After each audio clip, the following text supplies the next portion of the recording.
Ba ba ba ram ba. Ba ba ba ram ba. Ba ba ba ram ba. Ba ba ba ram ba. Ba ba ba ram ba. Ba ba ba ram ba.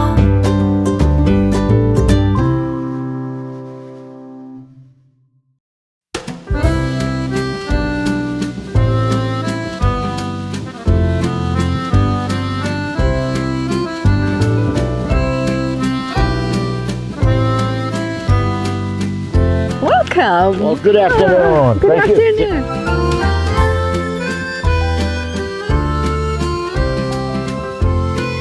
This tree, we think about it's over 600 years old.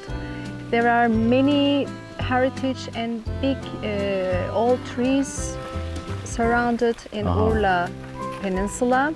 We have 120 of them in our olive farm, and we love to keep them. We prune olive trees every year, almost every year, because olive tree needs pruning, needs watering, needs manuring. We have to take care of them as if they are babies, and then they give us fruits. The maintenance that's required, the care that's required to take care of these trees is just unbelievable.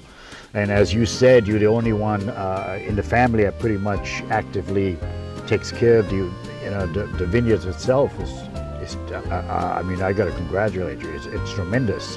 We go to the store and we buy a bottle of good extra virgin olive oil or regular olive oil, and I understand there's 3 different kinds of olive oils. We buy it, we put it on the table, we maybe do a little beef carpaccio or tomatoes, whatever the case may be. But we don't realize the history behind those various different types of olive oils, you know, where they came from, what's involved, the production of it. I did a little research on the production of it. It's got to be incredible. Variety also matters a lot. Sure. Variety, and each country, each geography has its own variety. Like Erkence belongs to Urla Peninsula.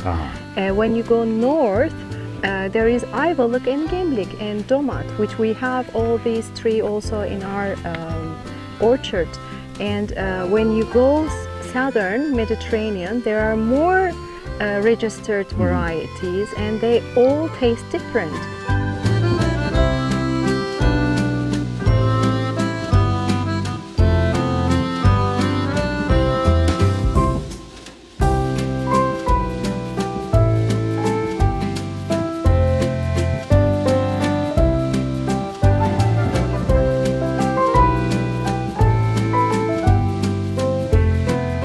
This is the ancient industrial olive oil mill that we are going to see how in past years, in the ancient times, were used to produce olive oil. So it's a great history and culture. Yeah, it really puts, especially just coming from the farm itself, to see the history and the way these trees are cared for. Yes. And then to come here and see the history of it, really where it all began, to me is not only extremely educational, but it's something I'm going to take back to the United States and share with the rest of the chefs and the organizations I belong to. I mean, this to me, that's what hospitality is all about. They say food is the universal language of the world. You may not be able to communicate with somebody speaking, but as they say, like I said, food is the universal language, and this is absolutely incredible.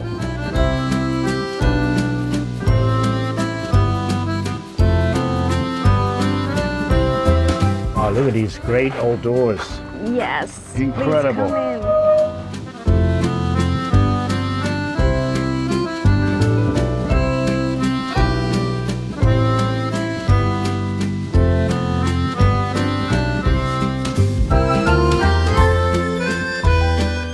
These wooden doors coming in here, you felt like it's ancient, and obviously it is. Yeah.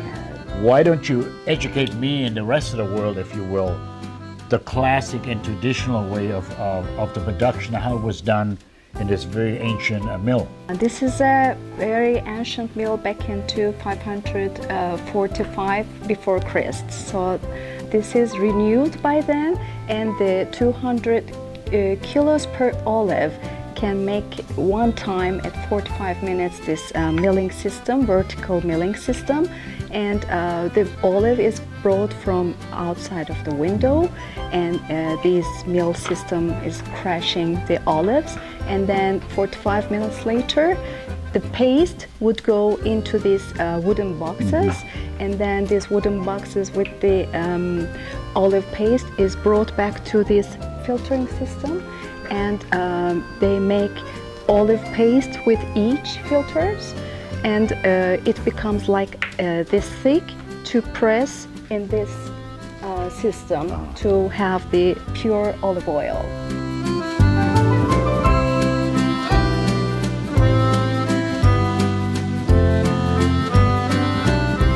You know, one thing I really want to pay tribute to, the individuals that brought this back to life.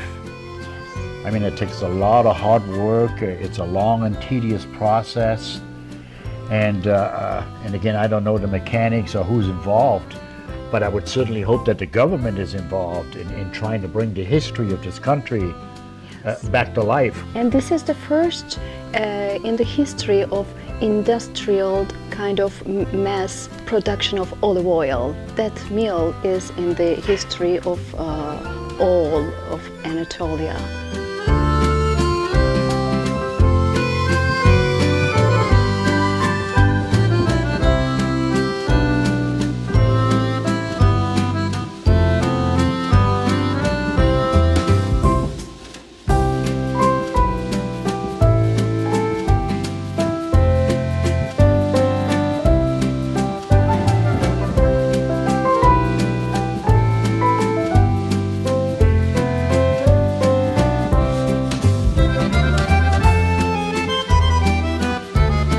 We are going to have an olive oil tasting session now. I don't know if you ever had before. I've had a couple, but I look forward to this one. Great.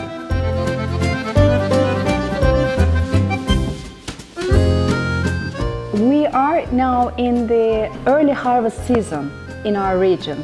So what I mean by that early harvest is when the olives are green, and when we pick they are green, so we have more aromas in the nose and in the mouth, and plus we have more phenolics. What I mean by that with phenolics is they are very high and rich in antioxidants, are good for health. Sure.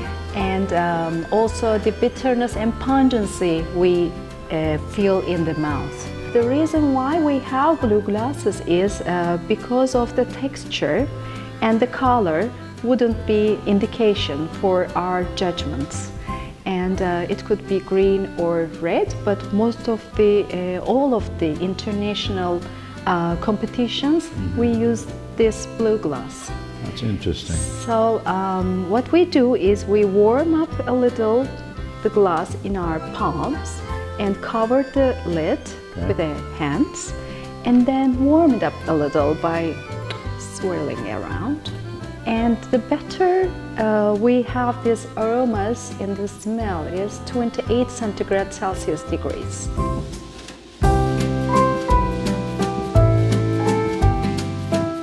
Huh, that's interesting. Yeah. And what kind of organoleptic aspects you can figure?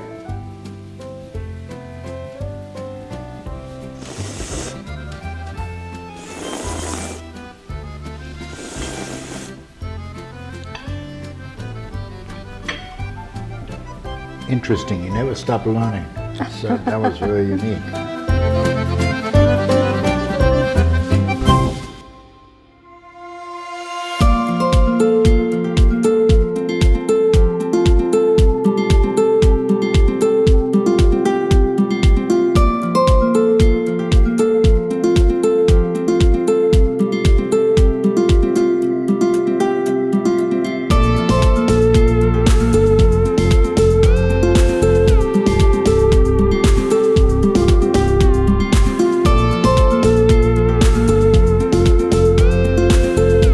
Wow, that's beautiful.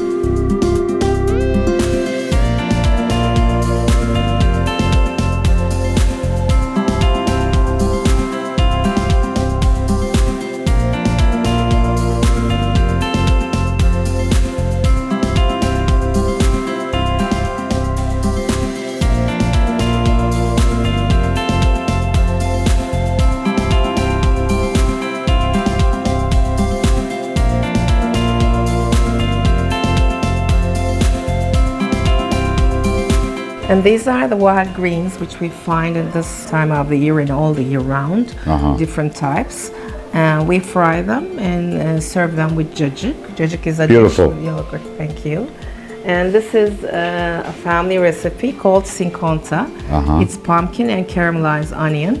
It's my aunt's recipe. And we serve it with yogurt. You know, people, who says we can't sit down and have dinner without eating protein? Yeah. Beef or fish or chicken. I mean, this is a whole meal, and that's healthy, nutritious, if you will. I know it's going to fill you up, and I can't wait to taste it. Absolutely incredible. There's some protein, plant protein, obviously. Yeah. And the old saying goes, those are the building blocks of the body. Anything that comes out of the ground.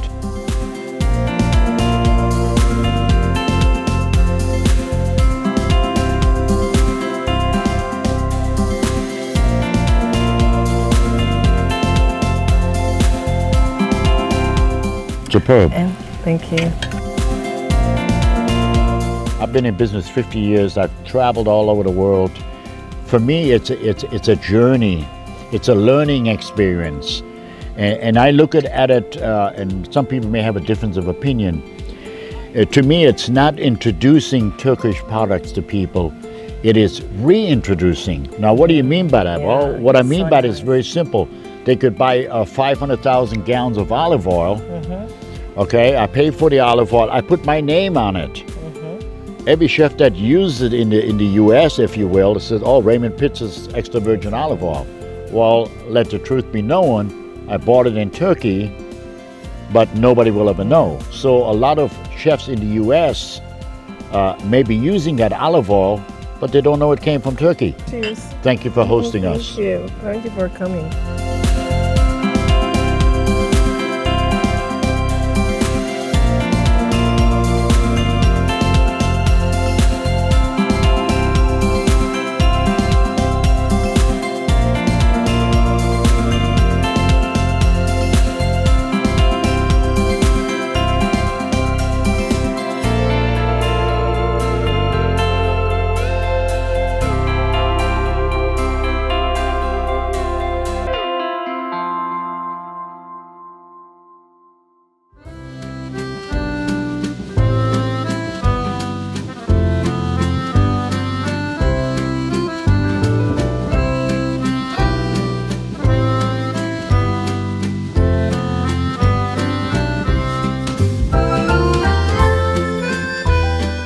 We have a great breakfast here, but before we start breakfast, but please go ahead and eat. We're in a really interesting place here.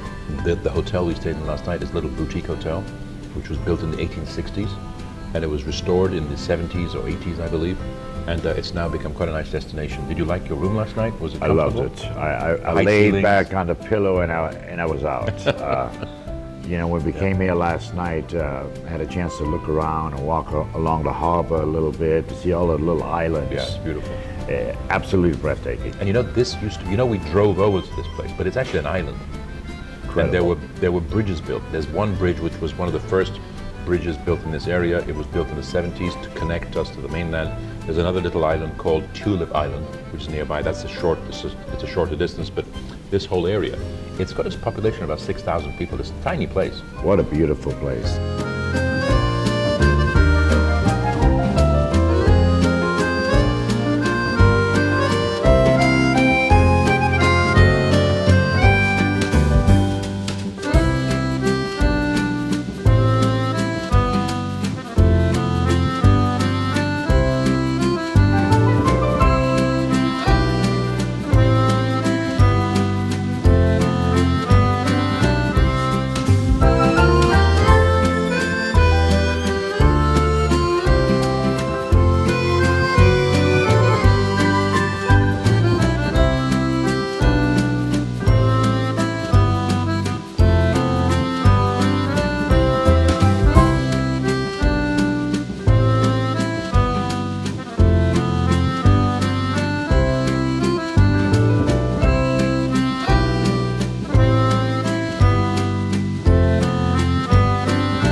Here we have a variety of local cheeses, very unique, very different. The infusion of oregano in one of the cheeses, the pumpkin, outstanding, absolutely outstanding. And if you look at it, obviously the figs, the olives that are from the region, incredible, fantastic.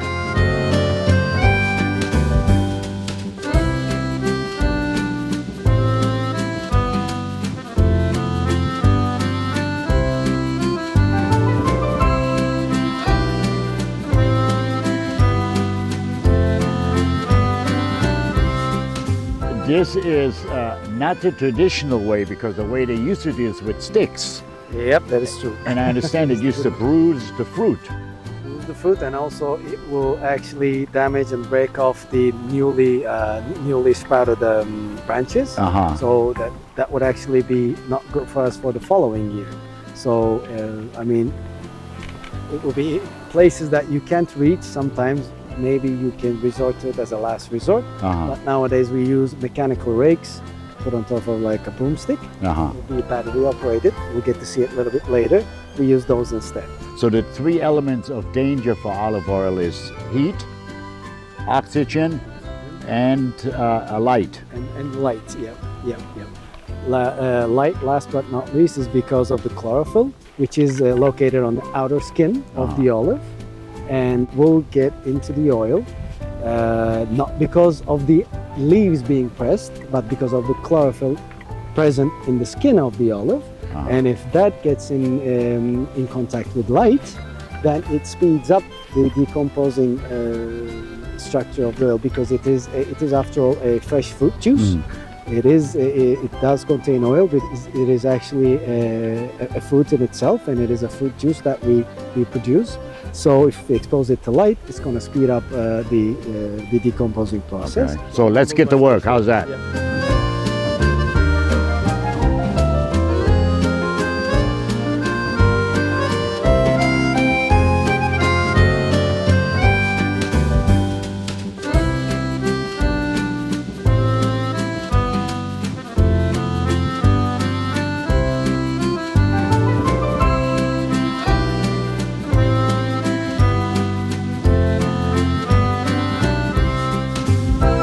Wow, chef, beautiful.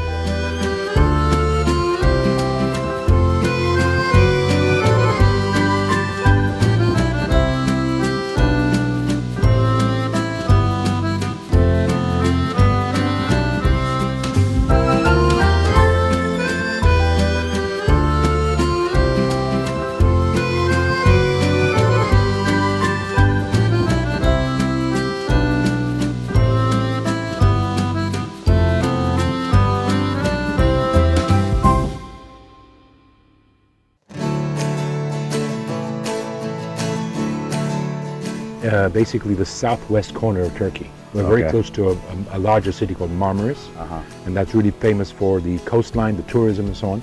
And we're coming down the Azmak River now, and we're going to go towards here. We're going to walk down towards the harbor, and we're going to take a little boat ride. Beautiful. Look how clear the water is. It's just incredible. We see Turkey is quite a mountainous country, so we have a lot of rivers and lakes, and it's a really nice place because we have the crossroads here of civilizations. We've got ruins, we've got a lot of ancient history here, plus we've got all this amazing flora, which gives us an amazing breadth of food, vegetables, fruits, a lot of nice different kind of meats, particularly lamb is very good here.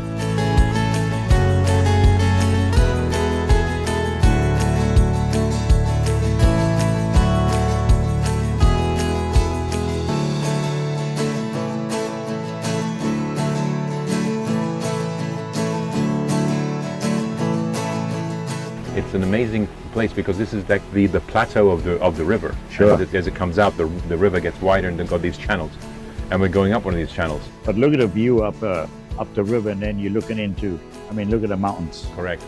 This This is unique to Turkey. We have down south we have Atlas Mountains, and mythologically, Atlas was the guy who was actually carrying the sky on his shoulders. And there's a story with Hercules where Hercules carried it for a while he went to get something. Sure. And look, can you see this fish? Sure. Right there. Incredible. You know, one thing I gotta say, looking in the water, how clear you can see to the bottom, you can see the swim. Actually, this place we're in now is like a big area in the river. It's called aquarium, and if you look down in these clear waters here, you'll see gray mullet, you'll see sea bass, and you'll see eels. Yeah, I which did are see some endemic to eels. the area. Now this is actually the Azmak River. It's coming down from the mountains, and it's got lots of tributaries coming into the river. Sure, It used to beautiful. be called Ladies Azmak because the ladies would come down and wash their carpets here. This also is a very important carpet weaving area. Uh-huh. So because of the fact that women would come down, it's very clear water. It's 8 degrees centigrade. It's very cool. So you wouldn't want to stay in there too long. Sure. But it's actually a beautiful part of the country, and we're very, very lucky to be here today.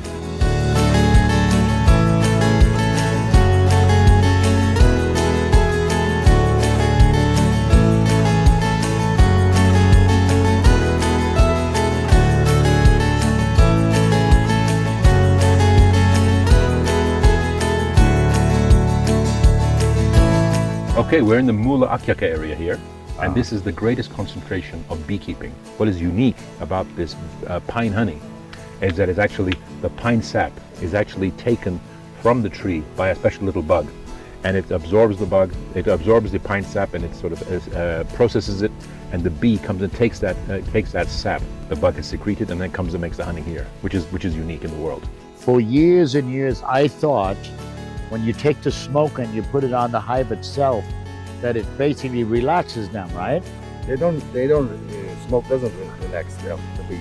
That's They interesting. feel like psychologically, if there is a forest fire here, and go down, eat some honey, and run. It's incredible. I see. Once again, I've learned something.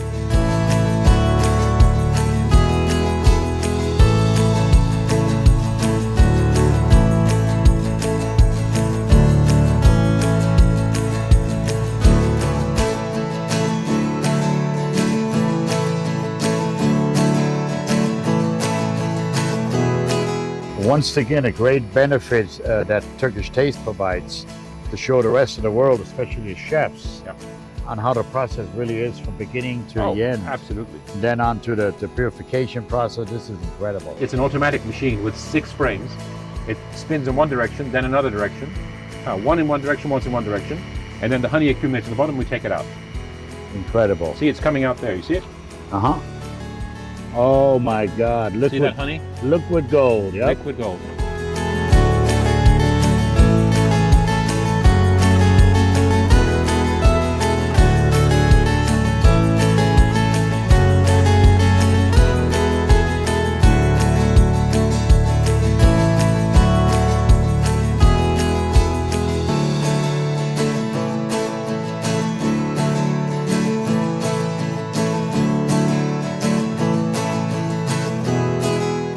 That's one of the problems of our Turkish industry, because they get this, they dump it into their own jars, and they set it under their own brand.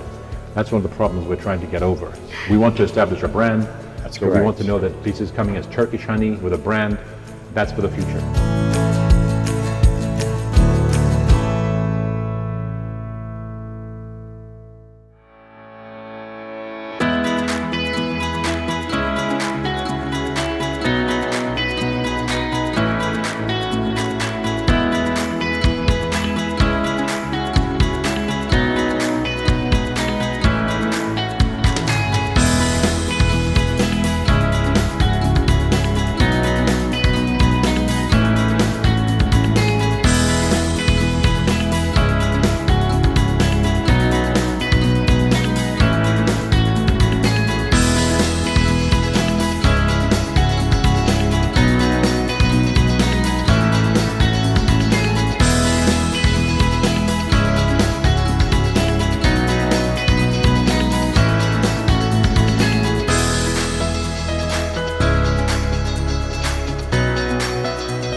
It was an absolute pleasure to come here this morning and to address all of the different executives from all of the different various types of products from the poultry to the herbs to olive oil to the eggs.